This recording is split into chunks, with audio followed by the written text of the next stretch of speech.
Welcome to A Fork in Time, the alternate history podcast.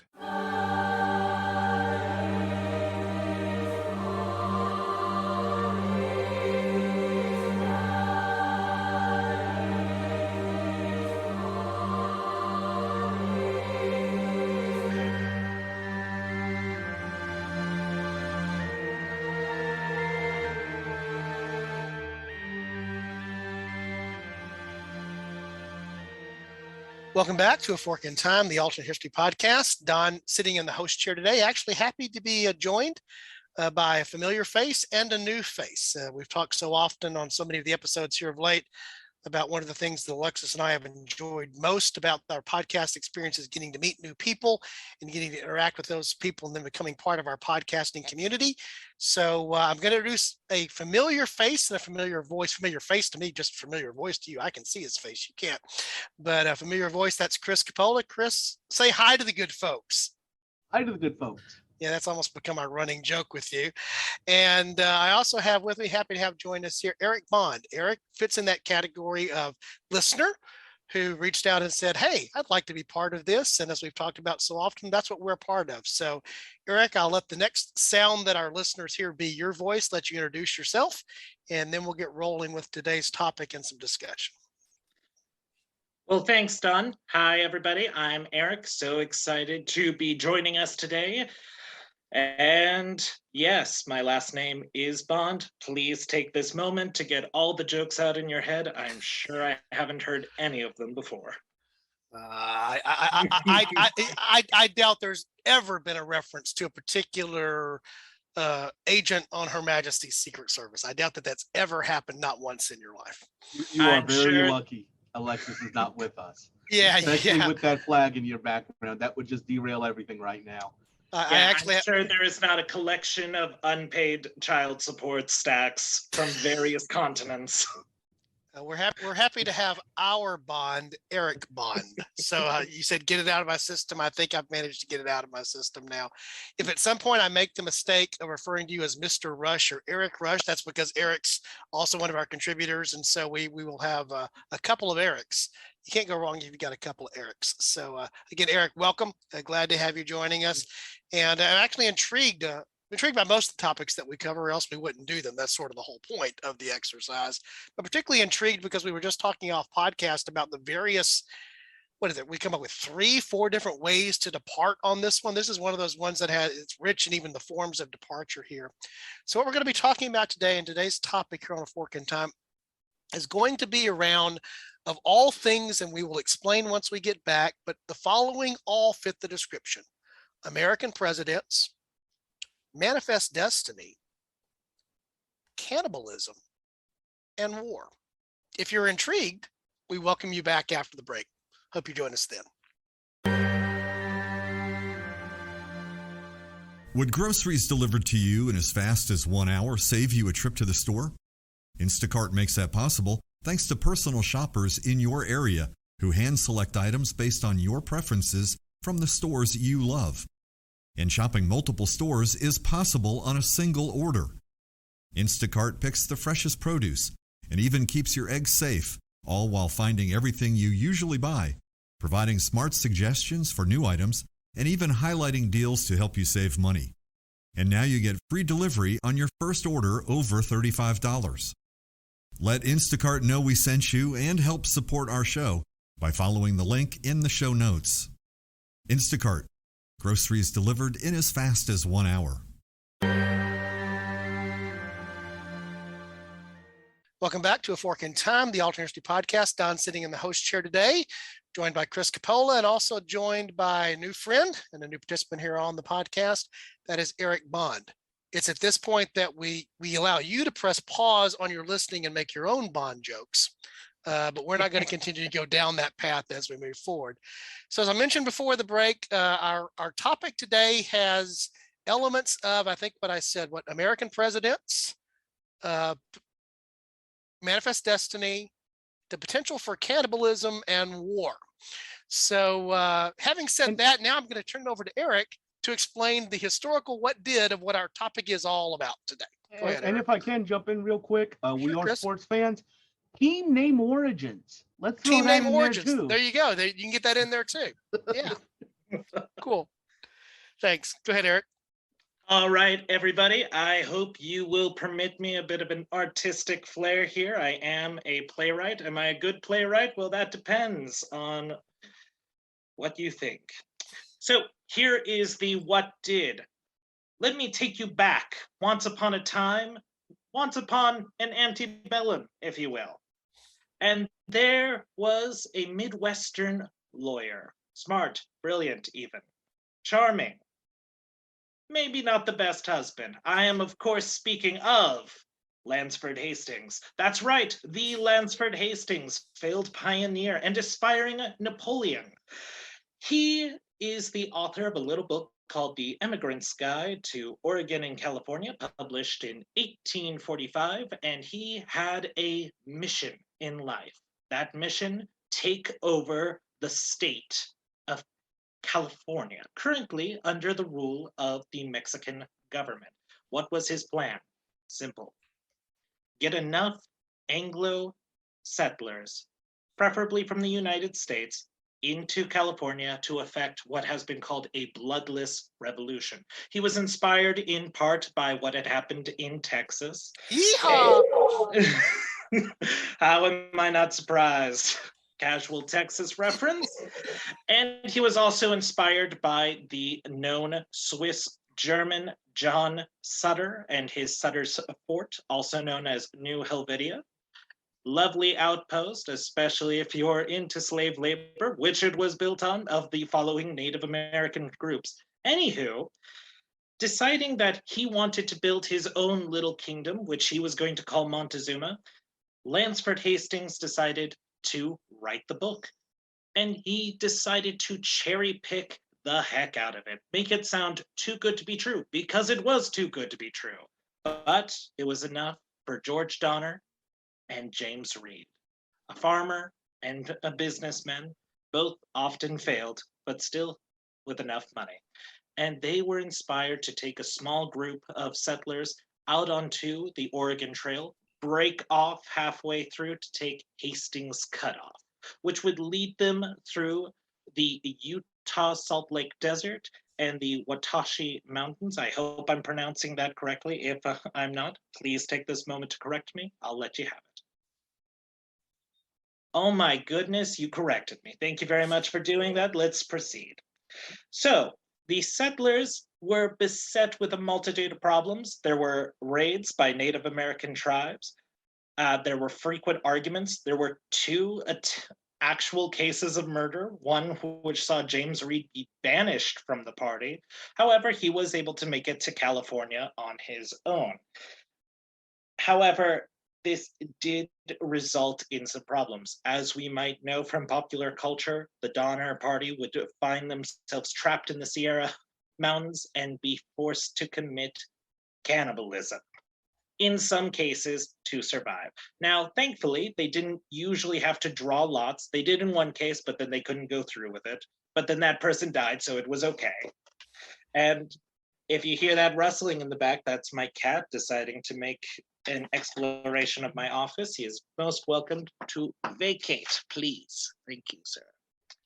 So, a majority of the Donner Party would actually survive. Of the 89, 47 would survive.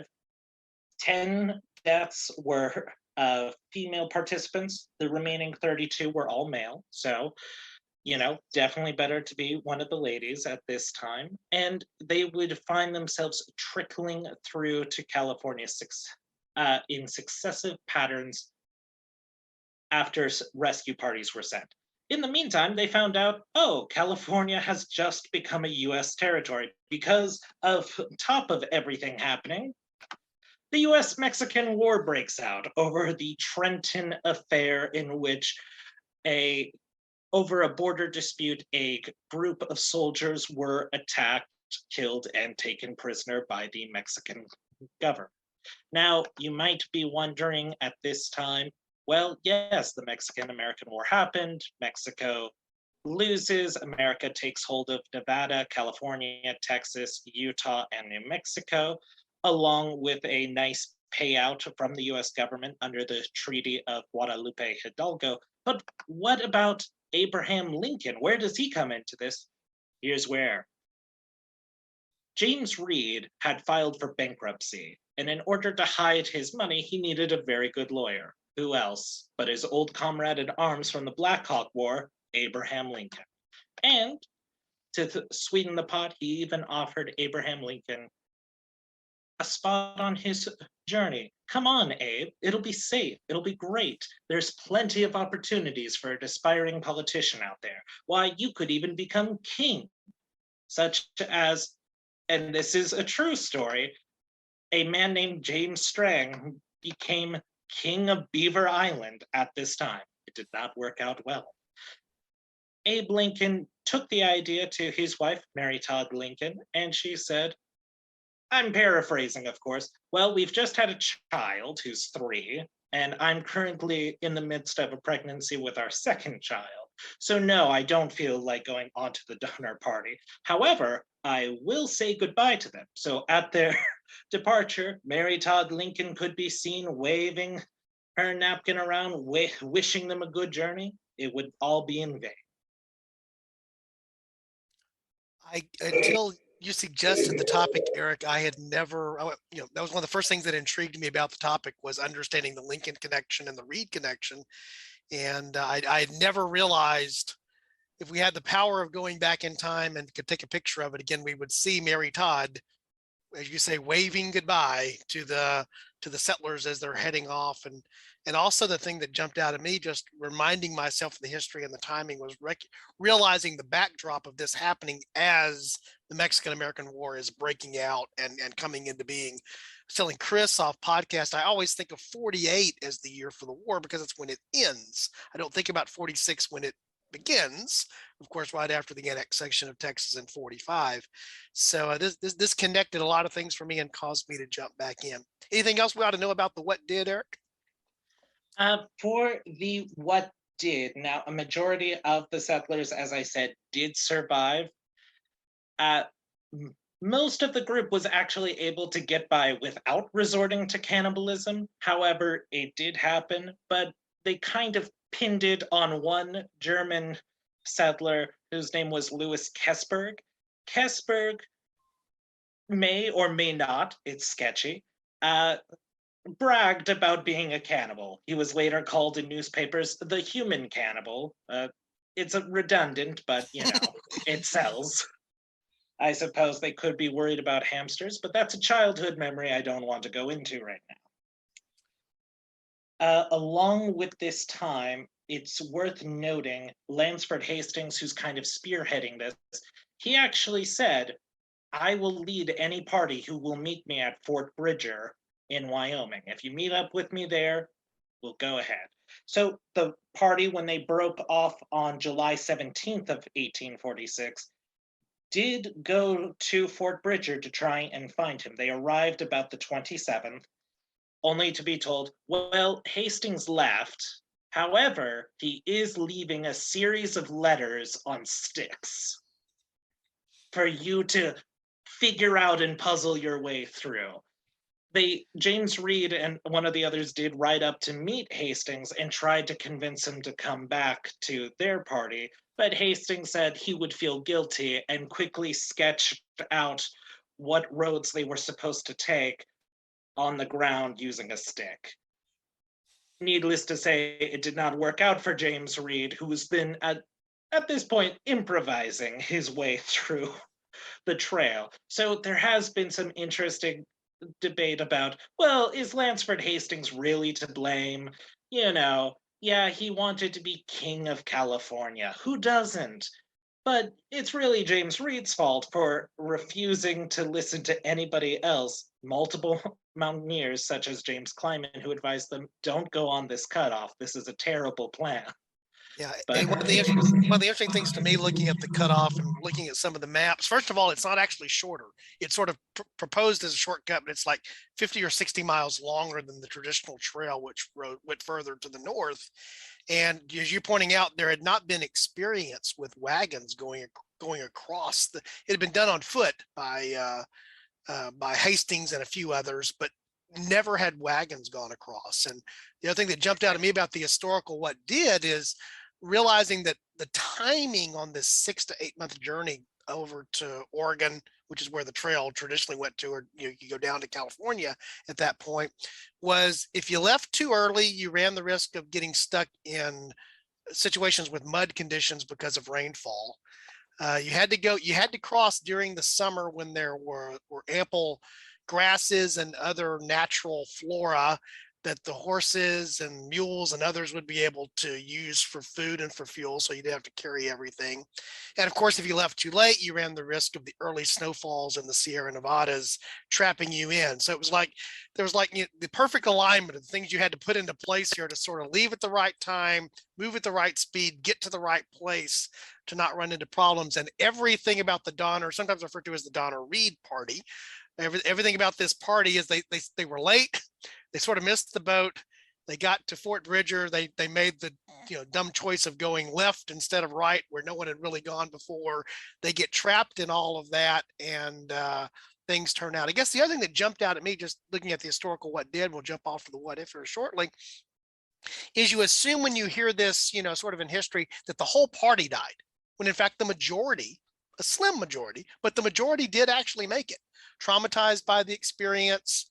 There was the questions of whether there had been cannibalism or not. I think most people would agree there were some instances of it, although it was not widespread. Not everyone participated in it. In fact, they weren't even all together during parts of this. They were strung out, as you said, in various rescue parties in the way that were there.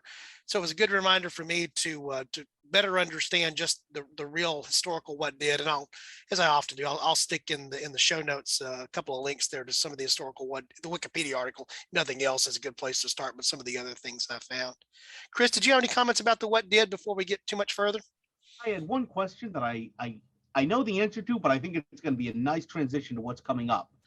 You mentioned that when the party left, Mary Todd saw them off. Where was Abe? Was Abe there to see them off as well?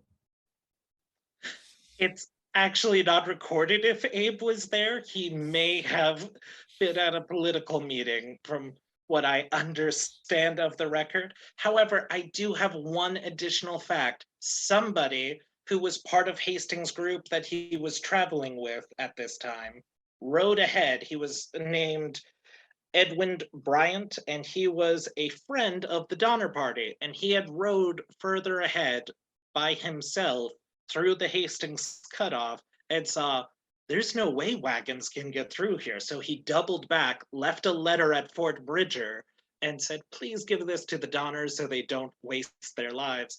And then Jim Bridger and Louis Vasquez, the owners of the fort, hid the letter. They may have actually destroyed it because they were worried that if people didn't take the Hastings cutoff, they would suffer financially. It's kind of the best thing I can equate to it right now is if you've seen the movie Jaws, and these guys are essentially the mayors of Martha's Vineyard, non-warning people there's a shark.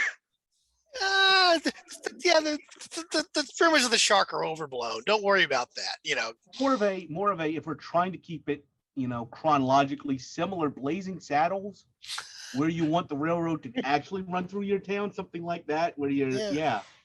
Well, it's referred to as a fort. It really was just sort of a trading outpost and store that happened to be along the prominent route that's there.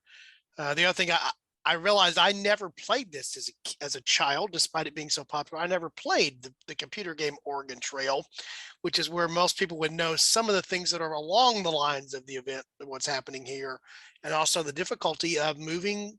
One thing to be on horseback, it's another thing to be on wagons. Very different experience, as was pointed out, in terms of crossing the Great Salt Lake and just all kinds of interesting things there about the Hastings cutoff, and the fact that the shortcut is not always the best route to go, I think is one of the more interesting things that are there. Anything else about the what did, guys, before we jump to our selected what if, because we had multiple ones to choose from. I want to talk about that just sort of briefly before we actually go down the path that we chose. Well, Lansford Hastings actually became a member of the Confederate Army and tried to spearhead an idea that he would take over California for the Confederates to seize gold.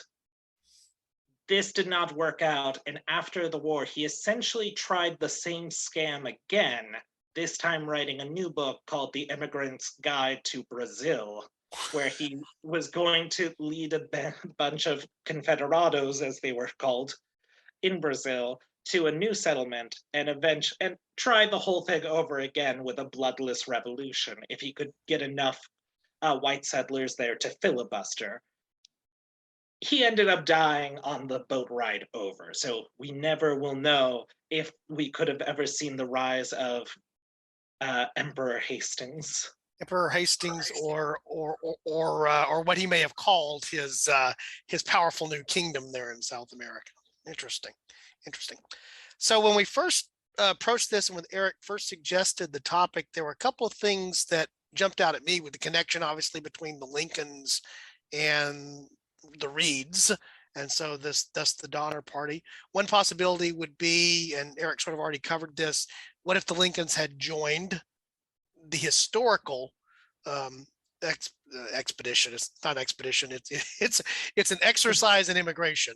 If they had joined the party and they had gone with the group, would be one place that we could go. But we settled upon a slightly different point of departure, I think, for good reason, and that was the idea that Lincoln had enough influence with Reed. And by the way, Reed was able to, as I understand it from the things that I read historically, part of the reason Reed was able to go was what Lincoln did in terms of that bankruptcy case and salvaging and hiding some fortune. Reed would not have had the means to go if it weren't for Lincoln. That's part of the reason for inviting Lincoln and his wife to go along. But we decided to make the point of departure something a little bit different. I'm going to see if I can express it. Correct me if I have it wrong, Eric. But the idea was that Lincoln was already in communication with a sitting member of the United States Congress about the potential for running for the Congress there in Illinois at the time. And so he is choosing not to go because he's thinking about his political fortune. And you have an interesting twist on that, which is, what if we don't have Illinois being the land of Lincoln?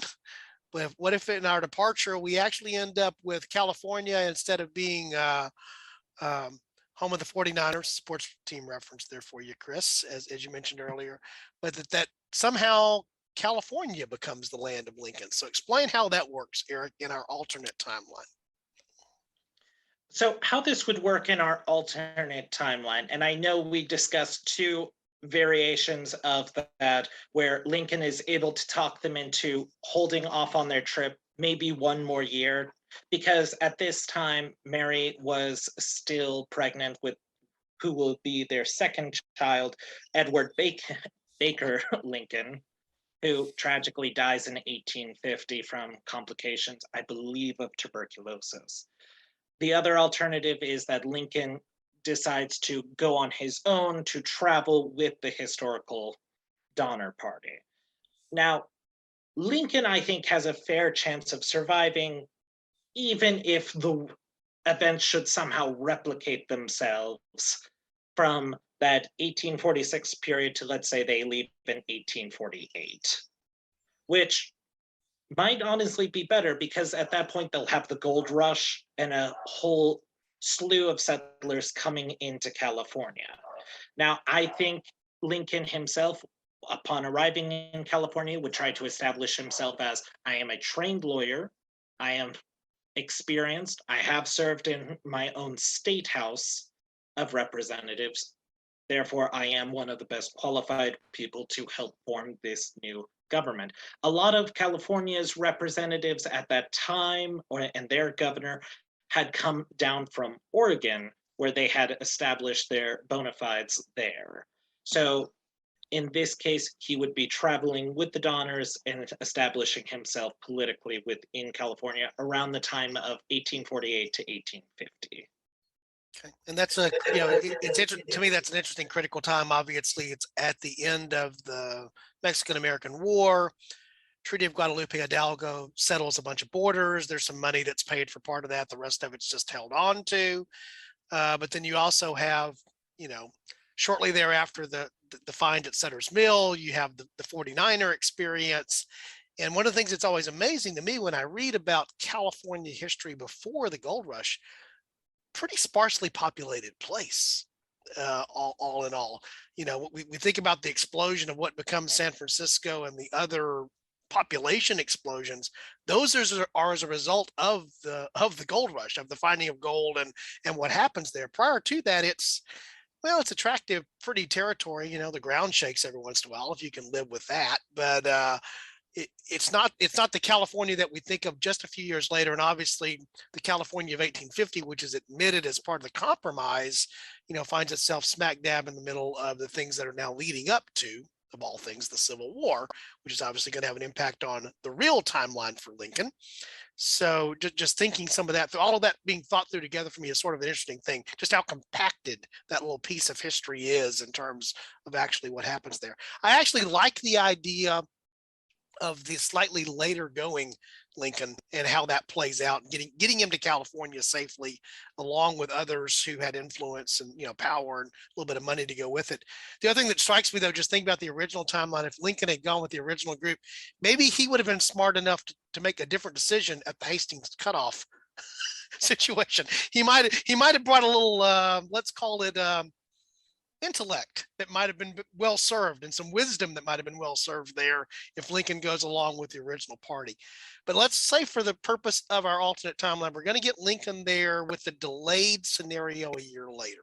So we have him, Mary Todd, in tow with now, I guess, an infant, a toddler, a newborn, so to speak, but they're there. So do we just assume that Lincoln's going to be, because of the force of personality that he is, that he's going to be successful in establishing himself in some political role? Is that a fair thing to assume? Chris, you have any thoughts on that? I think he would. I think that's very likely. I think he's certainly comes close in Illinois to becoming a United States senator. I think in a smaller pond, he can probably, I don't know what form it takes. It could be governor. It could be senator. I'm not sure of that.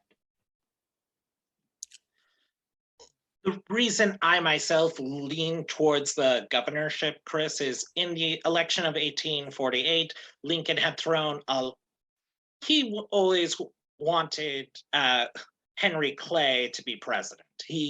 Even when he became president himself, he said, I'm a Republican, but really in my heart of hearts, I'm a Whig.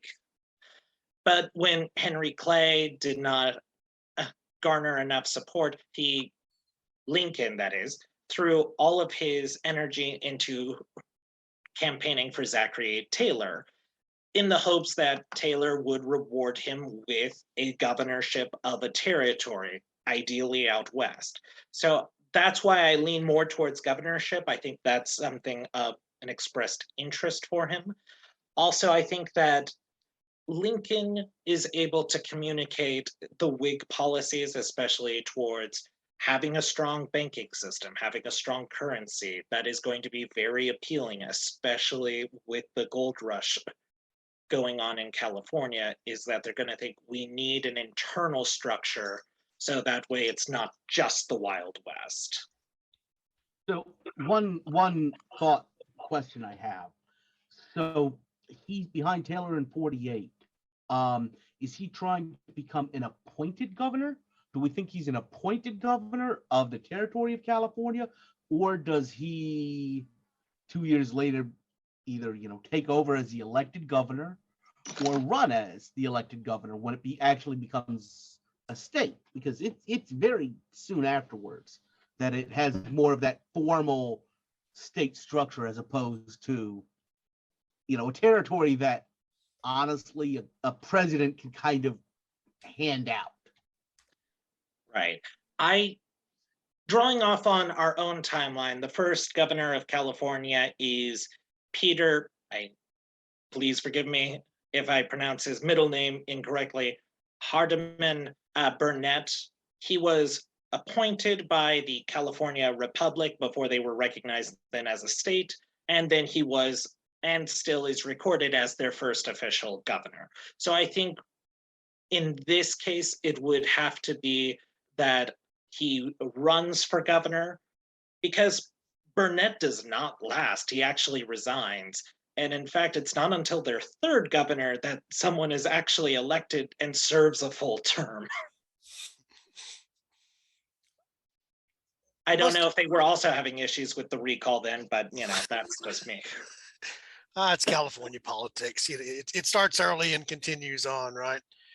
Hey, I'm a proud son of San Diego, and like a lot of proud Californians, I live in Arizona. I shouldn't be saying this from where I am right now, but one of the things Don and I did discuss, the state I am originally from, every single president from there is also claimed by another state. They get out every chance they get. Well, and then Chris will often point out that there have been many quote unquote Texas presidents that don't deserve to be called that. We've had that conversation here of late as well. So to me, the most intriguing thing about Lincoln out west is I start thinking about, again, the contrast. That's to me what's so interesting about alternate history is, what gets negated. There's the new positive that you create, but the things that you definitely know that you lose.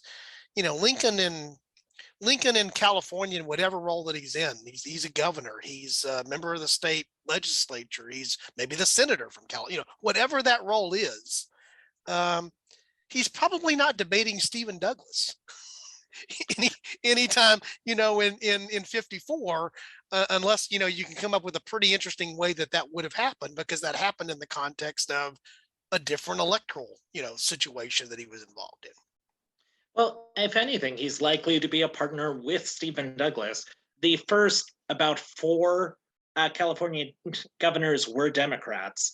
But Lincoln agreed with Stephen Douglas about the necessity of an intercontinental railroad, especially now in California with the gold rush. That's going to be imperative. Yeah. I think something that, for lack of a better term, worries me. I'm just a natural worrier. I'm a middle child, so maybe that has something to do with it. I don't know. Is the fact that Lincoln, if we assume he is the governor or some other federal office holder, say a senator, he has to deal with the fact that he's from a now much more diverse populace. There are Mexicans who are holdovers from the government transition. There are tons of Native American tribes who have not had treaties with the US government. There is a burgeoning population of Chinese immigrants coming in.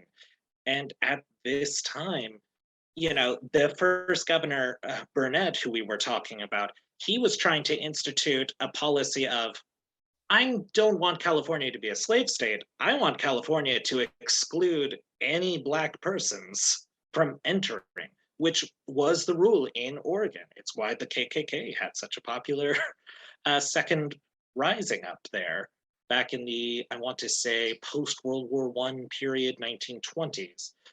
So Lincoln is now being forced into this position where he also has to address his own thoughts about race and class in just a way that he never was challenged back when he was representing Illinois. I think that's a good point. And so one of the questions you get into, we talk about this often on the podcasts, are, it's almost nature versus nurture, how much you're influenced by the things you're influenced by. Lincoln, one of the things that always has astonished me about Lincoln, Doris Kearns Goodwin's The Team of Rivals is one of my favorite books. I just looked over my bookshelf to see it there. I haven't read it in a number of years. I'm due for a rereading or re-listening to it actually here sometime soon. One of the things that you always hear expressed about Lincoln was the level of his intelligence, and almost any biographer, any historian will tell you he was intellectually, his IQ was very high. You can argue that his EQ was also very high in some of the ways that he dealt with things, like what's expressed in Team of Rivals. But he wasn't an impressive figure. He wasn't what women swooned over by any stretch of the imagination by his appearance. We often hear, when he spoke, there was a Kentucky twang. He didn't sound like the great orator that we read him to be. If you actually had the experience of listening to Lincoln, you would have maybe not have been impressed by the sound of what you heard. You would have had to strain to listen to the content of what you heard to be able to pick it up. And so I'm always fascinated by that, and how would that have played in that diverse population center that you're talking about called California, even though electorally all those groups are not having any say. How would that have played? How would that have played? Would the strange sounding guy from Illinois be accepted, or would he be something else? Chris, you look like you're chomping at the bit to say something.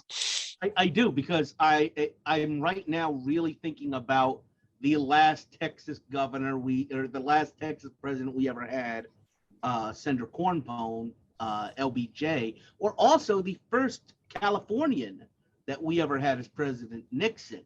And both of them really had this feeling of being outsiders to kind of an Eastern establishment. So part of me is sitting here thinking, you know what? Maybe the frontier, a little rougher around the edges Lincoln feels more at home, is more of a duck in water as the governor of California than as president, dealing with Stewart, dealing with all of these other more Eastern establishment figures.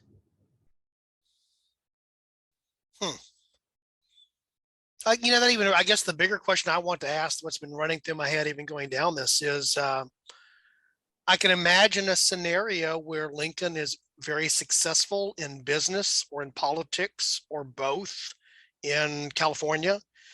We talked about this, Chris and I were talking a little bit before off podcast, before we started recording, the Civil War as we know it, California is a state, has been admitted by then in 1850, but there's very little of the actual fighting that happens west of the Mississippi to any great extent. There is, but not to any great extent. The bulk of the war is contained is east of the Mississippi. Bulk of the war is contained even further east than that when you really get down to it.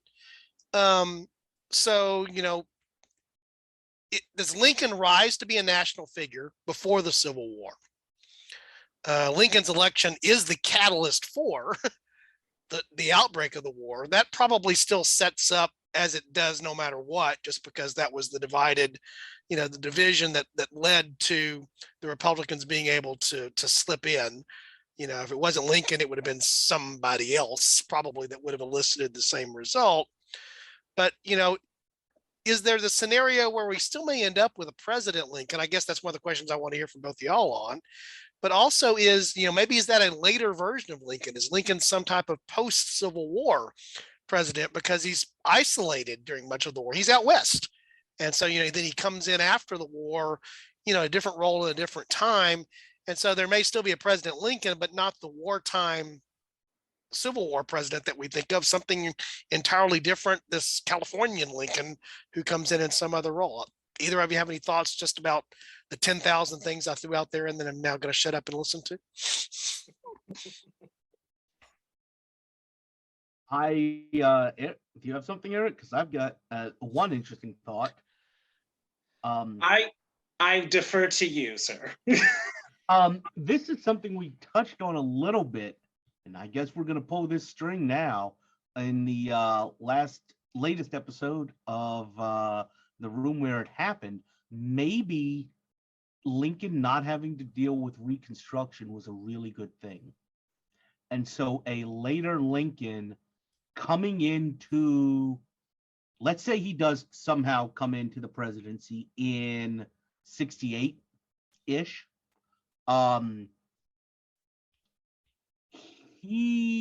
Everything he was saying towards the end of the Civil War was very conciliatory. He was from Kentucky, which was a border state.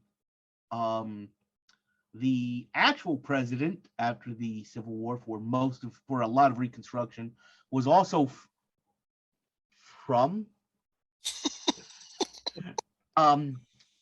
he was originally from North Carolina, but he had been governor of Tennessee. He was a senator from Tennessee, Andrew Johnson. And so he also was kind of more conciliatory towards the old Confederate Democrats. So I'm sitting here and thinking about a situation where Lincoln may wind up getting impeached almost because of those fights between a president who wants to be conciliatory and the radical Republicans who want military occupation, and to really drive home the fact that you just lost. I struggle with this because I definitely see where you're coming from, Chris, about towards the end, Lincoln was kind of going with forgive the I do religious scholar work as a hobby. So this whole universal like mercy situation, almost a universal like salvation of like, let's all assume that we had the best of intentions and we try to move on. 10% of the voters have to just swear loyalty to the United States and they're back through. I think it really depends on what those states then do in terms of, say, civil rights. Like someone who I think we often forget about, who was a great proponent of civil rights, was Ulysses S. Grant, to the fact that he was willing to take military action to enforce, the safety of African American citizens after the Civil War. Something we kind of forget because the rest of his administration was fairly a mess, but we move past it. I get my main concern is that if Lincoln, if for some reason is a president later on, who becomes president, I have a suggestion for that. Henry Clay. That's right. We brought back the Clay continuum in a new glorious form. Yeah, Clay is always an interesting character for me. You mentioned the Clay continuum there. We've talked to, I know it's a favorite topic of Brent, who's on the show, has been on the show a number of times. Clay is the great compromiser. Clay is the great almost president, so many times that, it's one of those things. It's as one of my good friends calls him, if you know this reference, he's the Susan Lucci of being president, in terms of never winning the daytime Emmy for her role. I have to say William Jennings Bryan, though. I have to throw him into that mix. William Jennings Bryan is just Clay brought back later in time. And, in my mind, they're the same. In fact, I don't think I ever saw pictures of them in the same room. So I'm assuming they're the same guy, just split out over time. And American history is replete with those type of very influential actors who never actually, hold the office, but are incredibly influential in what they do. Clay dominates multiple decades there. I mean, Clay is the reason that the war doesn't happen. In my opinion, the Civil War doesn't happen long before when it did. It's because of Clay doing so much to avoid the scenario through compromise. We'll figure out some way to kick this can. We've been kicking down the road. We'll keep kicking it, because if we ever stop kicking it, we've got a major problem. And that obviously turned out to be the case. When it actually happened, it was bad. That's why I think another place we can go, probably on a future episode, Eric, if you'll join us, we can talk about some Clay presidency scenarios, because I think there are some fun what ifs to really consider here, moving forward over time. I would love that. I have a question for you gentlemen at this time. So Lincoln has, during the course of his presidency, kind of a spotty record on Native Americans, like the Dakota War happens under his watch. There's also the expulsion of Navajo peoples. In a state like California, which has a large population of Native Americans, many of whom, like Miwoks, were kind of that weird balance between enslaved and indentured out by their tribes to men like John Sutter. How do you think that would influence Lincoln and his views on Native Americans? And in the form that it takes in California, does that also change his ideas about slavery? I'll let you go first, Chris. First, I agree with you that he definitely had, I guess it would be the best way to put it would be, he was a man of his times when it came to relations with Native Americans, as opposed to being a man ahead of his time. I guess is one way to put it. maybe people status involved- quo would have been the better term to use than spotty record. Like he's following a policy that has been set by prior administrations. People, I just to throw back to earlier in this episode, how did he meet his Donner Party connection? Black Hawk Hawk. War.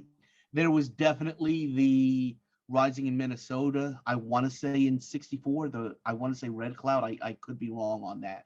In the middle of the Little Crow, yes, I believe. Yes, during the Civil War. The Homestead Act is definitely designed to do almost what Hastings did, which is get Anglo faces out there. And when you get Anglo faces out there, they're displacing certain people, and Native Americans are who they're displacing. So I think it's interesting to think about. Most of the time when you hear about the issue of race and slavery, it's thought of in the binary Eastern United States format. And I think you're raising a really interesting issue here, talking about California, where race is not binary. You do have a lot of other groups coming in. And it's also somewhat separated from the economic condition it is in the Eastern United States. Do people have thoughts on that? I immediately go there and thinking about, you're talking about the rights of those who do not possess the same rights as others, which is what this is about, whether it's slavery in the classic Southern plantation sense. So we're thinking there about blacks being enslaved, African Americans being enslaved, or whether you're thinking about, Native Americans being continually restricted and dispossessed of their lands and moved to other places in smaller and smaller boxes that those are put into over time. And even thinking about during the period leading up to the Civil War, suddenly what popped into my head, again from my Texas history experience, thinking about the Sam Houston experience, thinking about the Andrew Jackson experience. Those two are connected, but they have very different experiences when it comes to Native Americans. I mean, Houston lives among the Native Americans. Jackson is very much a part of the military apparatus that's, relocating, forcibly moving Native Americans. I do think that you probably have Lincoln influenced in a different way out west just because of what he's around. And so maybe he's now exposed to more of a multi-ethnic concept, more of what went on with the Spanish settlers, so Mexicans that were there, the Chinese influence, all the things that go with that. I think of Lincoln in so many ways as the ultimate pragmatist. And the famous statement that goes with that is, I'm about preserving the Union. All free, all slave, half free. I don't care. My job is to preserve the Union. And when if I could preserve the Union by setting free the slaves, I would. If I could preserve the Union by setting some free, I would, and some enslaved. If I could preserve the Union by setting no one free, I would. Yeah, and to me, that's the ultimate expression of what we see in so many of the ways that he expressed himself before his presidency and during his presidency is being pragmatic. He's about finding solutions. And so I still think that same guy shows up in California, and maybe those solutions look different because of what you're exposed to and around there. The other thing that strikes me is, I mentioned Manifest Destiny, because this is all happening in like the peak of Manifest Destiny. That's why there's a Mexican-American war. That's why there's the move out. Okay, finding gold there helps, giving more, but it was already happening. Is in whatever scenario we have him successfully crossing from Illinois to California, he crosses that country, which means that he has the firsthand experience with what that crossing means. And he also has the firsthand experience about just how vast this country is, so the California version of Lincoln, I think, is probably, regardless of whether it's the Donner Reed party-like experience that gets him there or something that's much, much less, dramatic than the historical Donner Reed party, the Lincoln that shows up in California is impacted by the fact that he spent 6 to 8 months getting across the nation, getting there and knowing what that's about. And I was trying to think through my head, when is there really the first Western president in our real timeline? And it doesn't immediately spring into my mind when that is. And the reason for that is you don't see the leadership in the West being able to come and influence what are the electoral presidential politics because of the concentration of the electoral college and how that works. And so, we talk about, Lincoln as president in the the latter half of the 19th century, whenever that might have been. Probably not, because when was there somebody from the West who was able to ascend to that, barring something unforeseen or something radically different? You and I talked about this when we were talking about the Western theater. How do you define the West? Because if my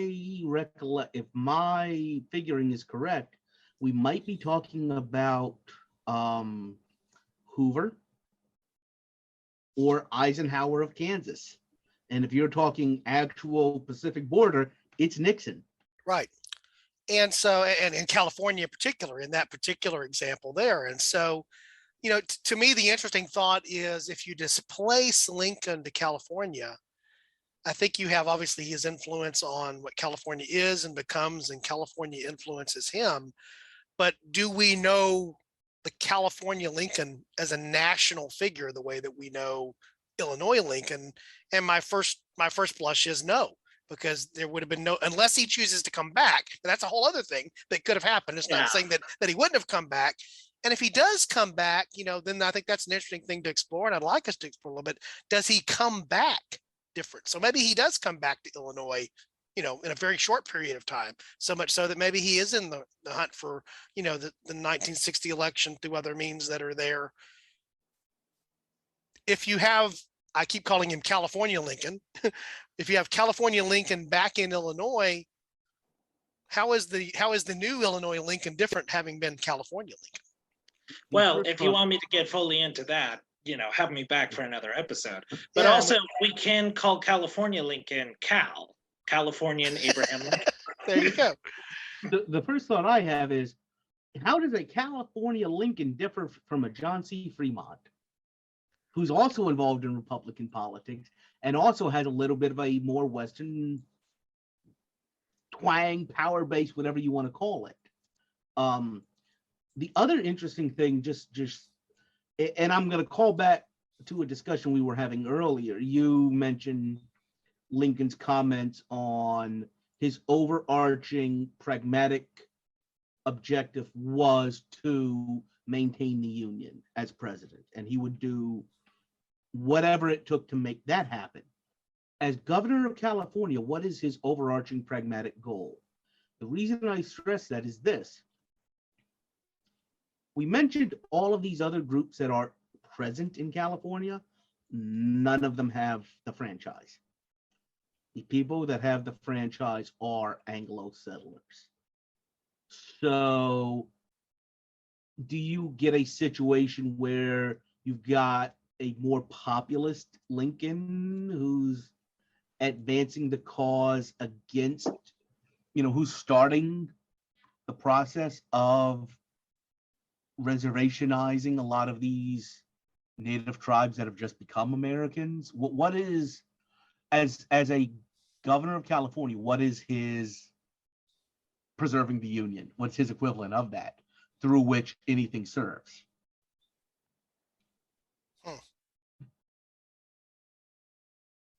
I don't know. And that's what makes it hard, is because I think what we struggle with Lincoln is we know the Lincoln of the real history so intimately, because and how he influenced events and events influenced him. And then this sort of relates back to, okay, this is the second, we're only allowed to do 3. I'll drop a room where it happened reference again. But we were talking about the Kennedy assassination.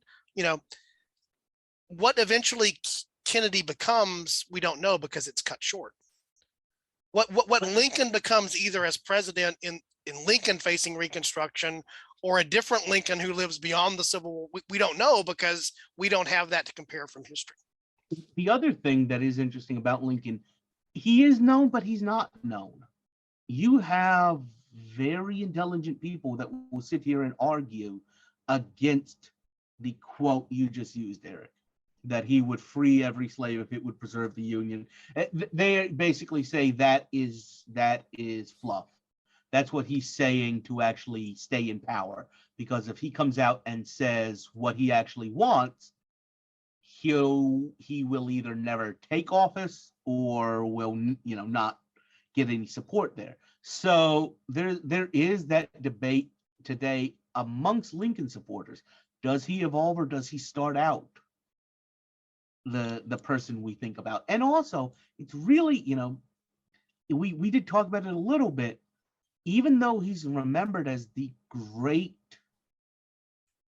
progressive, the great emancipator, what he's saying about Reconstruction is a little bit, we're all going to sit around a campfire, sing Kumbaya, and move forward together. I'm a little more of a fan of the Grant proposal, where you occupy him and you make it happen. Yeah, well, I've often heard argued by historians and commentators, would there have likely been essentially a second Civil War? If it's Lincoln that is dealing with the aftermath of the first Civil War. We've spent so much time on all of our podcasts talking about World War I and World War II and how they connect together. The peace of the U.S. Civil War creates problems. Different versions of that would have created entirely different problems, I think. And Lincoln had also been, worn down to a great degree by, the events of being the president during that event. I mean, it's hard for me to even imagine that. I don't think I really can imagine that. I try to imagine what it's like. But, one of the things I've often heard historians comment about, the photographs, and we actually, Lincoln is a the unique place of being photographed because photography had started to become, more of what was enabled there to make that happen. Is there's this pervasive sadness, just about the man. Now, part of that's his personal life, death of children and, a wife that, well, is a challenge to be married to, apparently. I'll just leave it at that. But he's this profoundly sad person, so much so that he wants to not have conflict because conflict has just worn him down. And maybe what was needed, as you point out, Chris, in the Reconstruction was somebody willing to, now we have to finish this. The conflict looks a little bit different, but there's still going to be conflict in making this happen. And I think that's a challenging thing for us to get our heads around is Lincoln may have been spared by being shot. That's an odd thing to say, but he may have been spared in some ways by being shot. I was thinking this kind of along similar lines. It's kind of the same thing as I'm sorry, I don't mean to offend anyone, but JFK kind of had the same thing. If JFK had survived, it's not really a sure thing that he could have passed the legislation that Lyndon B. Johnson got passed. Yeah, he was just a more savvy politician. Yeah, it's the Kennedy legacy. We talked about that exclusively on the show that we talked about. That is, Johnson preserves the Kennedy legacy. You can argue that, I don't know anything that Johnson actually preserved. He was Johnson, right? But as you pointed out, Grant and others later enabled the victory of the war to be for something that was in the long term. I think and we're still fighting that war. Candidly, as somebody who lives in, the South/Southwest, but just enough into the South, that war's still not over. And I don't think it ever will be over in a classic sense to some degree, but there's still more to be done there. But I think it had the chance to flare up again in a way that would have turned into conflict again potentially that could have happened very quickly under Lincoln and Lincoln administration. Think it through. Versailles didn't settle Germany's hash. Yalta did. It is from a historical perspective, is it better to rip the Band-Aid off? There's an argument to be made. Yeah, I would say that part of the failings of the Versailles Treaty was that it came without Germany being occupied, which the South was. Germany could, unfortunately, a lot of Germans could then say, like, well, we were betrayed. I never saw any soldiers come up in here. What are you talking about? We lost. And as a Jewish person, I very much feel passionate about this subject. And it's something a lot of people say, Eric, why do you talk about Nazis so much? And it's like, it's a whole thing. Let's just get past it. But as to your point, Chris, that we don't really know the heart of Abraham Lincoln as much as we can know anybody's, like, good intentions or their soul, for lack of a better term. I think what would be the most likely course of action, and I'm just gonna aim for the back. I'm just gonna shoot it out there. What I think is Lincoln probably becomes a representative, if not the governor of California, eventually becomes the governor. And I could see him altering his views of slavery as saying, hey, I have always advocated more for the free soil policy of Henry Clay, to where it's not that I want to end slavery. I just think that economically, it is a detriment to white farmers and white businessmen who are trying to get ahead, and they can't do that if there is this free labor source. So I could see him even going in for the emancipation of Native Americans, whether that means just emancipation but reservations for them. I couldn't say 100%.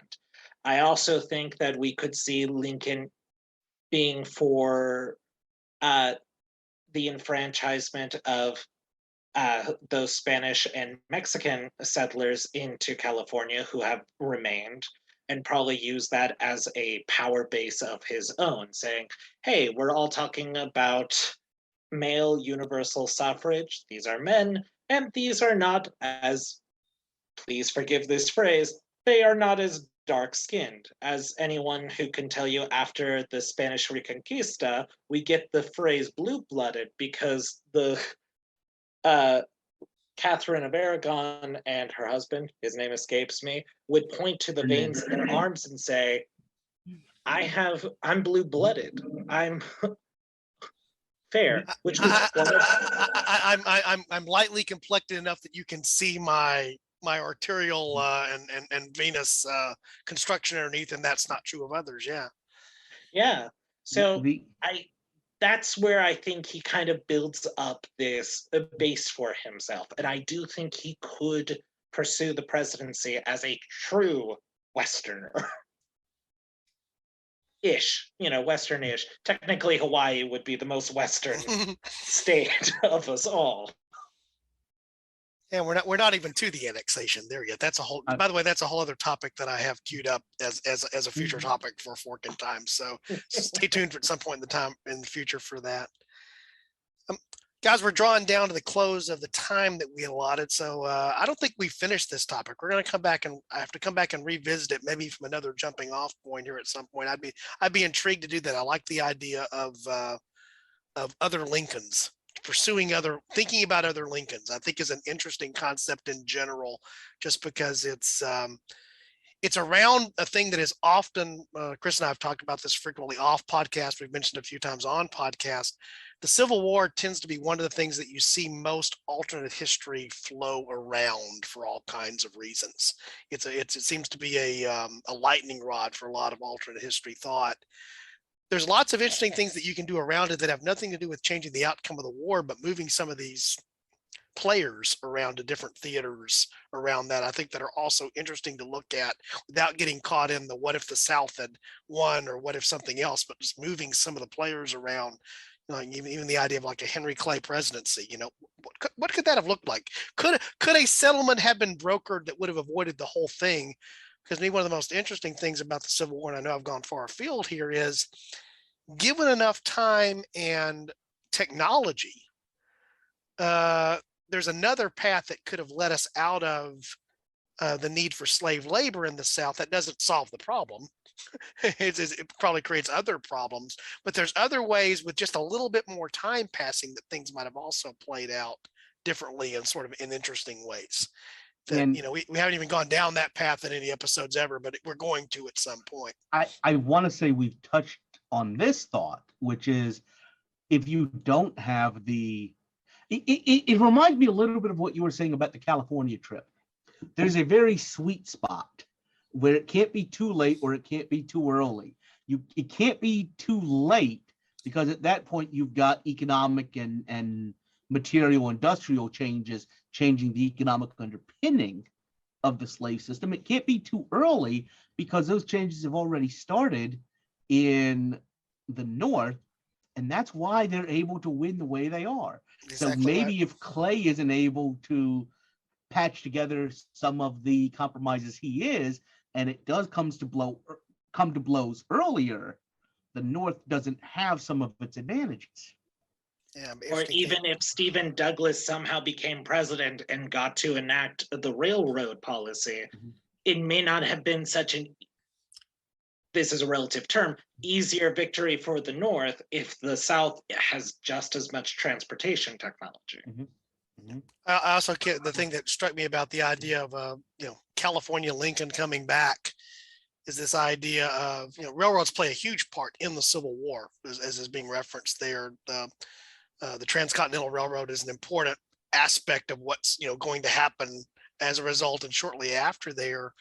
But this idea, if you spent 8 months crossing the continent, the idea of getting a railroad that will get you all the way across that as soon as possible is something that's a lot more intriguing to you. And of course, it's being driven by California becoming a state and the need to have that transportation, some other way. By the way, there's a whole canal thing we can go down there too if we want to at some point, that flows off of that as well. A lot like Eisenhower's assignment during the First World War of how would we be able to cross the country using our new great mechanized army, realizing we can't, and that setting up the interstate highway system. The subtle things, tend to play a little bit more there. Eric, any closing thoughts here before we close out the show, close out the episode? Anything big we missed? I really just want to reiterate Chris's thoughts in that we can't ever truly know, which is a very frustrating thing for all of us. I think it's part of what makes us human is that we can't know, is that we can never truly say 100% what the heart of a person holds. And so, which is a great thing about this topic, is that we can imagine a whole plethora of possible scenarios and how Lincoln comes to be. And at the same time, we can't really imagine it. I didn't mean to get nihilistic there about the whole mission of the podcast, but just something to reflect upon. Also, I think Cannibal Lincoln, I've been trying to make a pun out of that. Can-Abe Lincoln. That's the best that I could. But I have come up with a slogan. I do feel like this is an amazing Halloween movie that needs to be made at some point. Cannibal Lincoln versus Vampire Slayer Lincoln. That has definitely, Yeah. Instead of the rail splitter, he's the man eater. About allegedly. Yeah. And I agree. I think there's one of the things you hit upon a nice thing there, Eric, as we close out here. That's what I enjoy about why we started this podcast, is that even as much as you think what that branch would look like, there's always the fact that you can't be 100% sure, and there's the small subtle things which can be huge. I mean, for whatever reason, this is something as simple as, what if Mary Todd wasn't pregnant? That alone may change the outcome there. And again, if you end up with Lincoln being on the historical Donner Party and not being a survivor, then you've totally changed this small thing about the conception of, unfortunately, a child that's going to die soon anyway. So didn't directly have an influence in history per se, influence history in a major way, potentially by a decision that was made. My guess is Lincoln seems to me to be the adventurous type in a lot of ways. That's one of the things I think you can say about him overall. He seems to be the type of guy who would have gone, everything else being equal, but everything else is not equal. And that's, part of the interesting thing of what's there.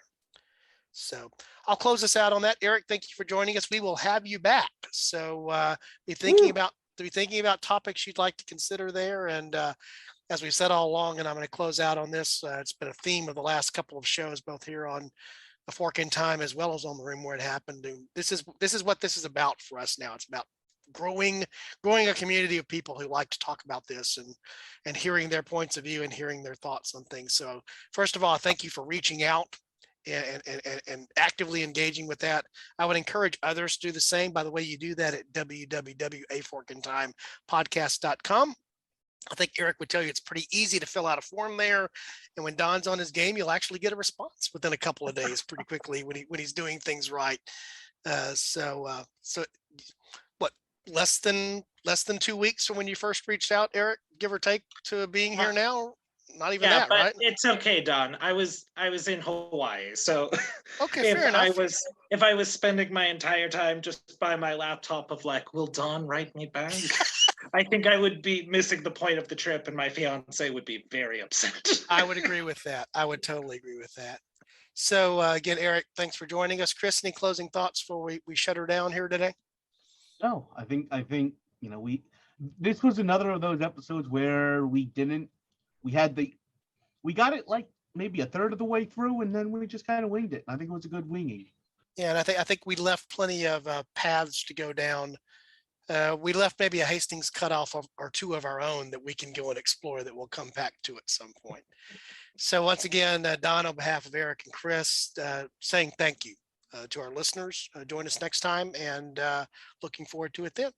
And Chris, if somebody were to happen upon A Fork in Time, any thoughts on what maybe they ought to do?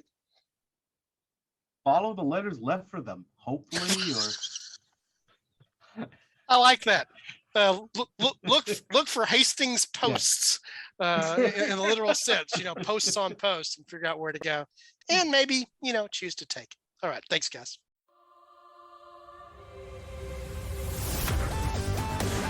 Thanks for listening to A Fork in Time, the alternate history podcast. Learn more and provide feedback by visiting our website at www.aforkintimepodcast.com. Connect to us on Facebook at facebook.com/aforkintime or follow us on Twitter at AFIT Podcast. If you want to support the show financially, visit our Patreon page at patreon.com/aforkintime. We hope you will join us next time.